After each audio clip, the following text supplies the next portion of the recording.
Now let's talk about lupus larynx. What is lupus? Lupus is a low-grade tuberculosis. Wherever you heard about the word lupus, it is nothing but low-grade tuberculosis. So what is happening in lupus of larynx? Lupus larynx, it is a low-grade TB infection of the larynx.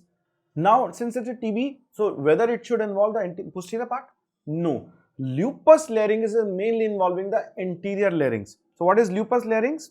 It is a low-grade TB infection associated with the lupus of maybe nose, maybe pharynx. Because of that, the infection may spread to larynx. So there will be no pulmonary tuberculosis. Chest will be normal in lupus larynx. It's a low-grade TB infection. And lupus larynx, it is involving starting the anterior part of larynx. It is not involving the posterior part of larynx. It is mainly involving the anterior part of the larynx. So once examiner asked lupus larynx, which is the first structure that will get involved in lupus larynx, answer is epiglottis. Epiglottis is the most anterior part. So it is affecting the anterior part of the larynx, and epiglottis is first involved. So whenever you heard about the word lupus, that means low grade tuberculosis infection. Again, this will be painless. There is no pain. There is only one condition in tuberculosis, that is TB larynx, which is a painful condition. Okay. Now let's talk about congenital lesion. There are a lot of congenital lesions of the larynx. Very, very important. What are the congenital lesions of the larynx?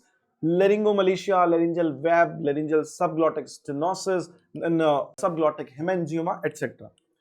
So let's start with congenital lesions. Just start with laryngomalacia. Laryngomalacia. What is laryngomalacia? Laryngomalacia is an congenital disease which starts at the age of since the time of birth. So laryngomalacia, it can be present since birth. Can be present since birth, and it usually disappear itself without any treatment. That means it's a self-limiting disease. So laryngomalacia, it is present since birth, and it is a self-limiting disease. So automatically the symptoms will get better because it's self-limiting disease. So generally disappear at the age of 2 years itself.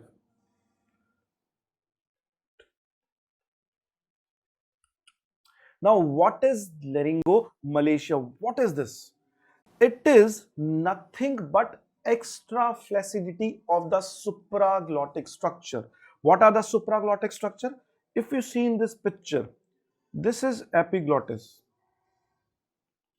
These are airy epiglottic folds. So basically there is extreme flaccidity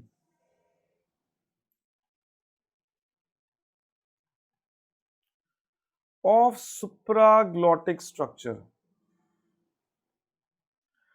like AE folds, epiglottis. I mean, when child get birth, suppose he is suffering from laryngomalacia, so what is happening? The epiglottis, the AE fold, they can't have the normal strength. They are weak, they are flaccid. So what is happening? Whenever child is inspiring the air, he is breathing. What is happening? Because of that suction, that breathing inspiratory force, the supraglottic structure like epiglottis, AE fold, they are also sucked in. They are sucked in the larynx, leading to blockage of airway. How this is happening? Again, suppose this is thyroid cartilage, this is epiglottis, and this is cricoid cartilage, arytenoids, and the vocal cords. Now what is happening here? Since these epiglottis is flaccid, it is flaccid. So what is happening? Whenever child is inspiring the air into the laryngeal lumen, what is happening? Because of extra flaccidity of this epiglottis and AE fold, this will get sucked in like this into airway.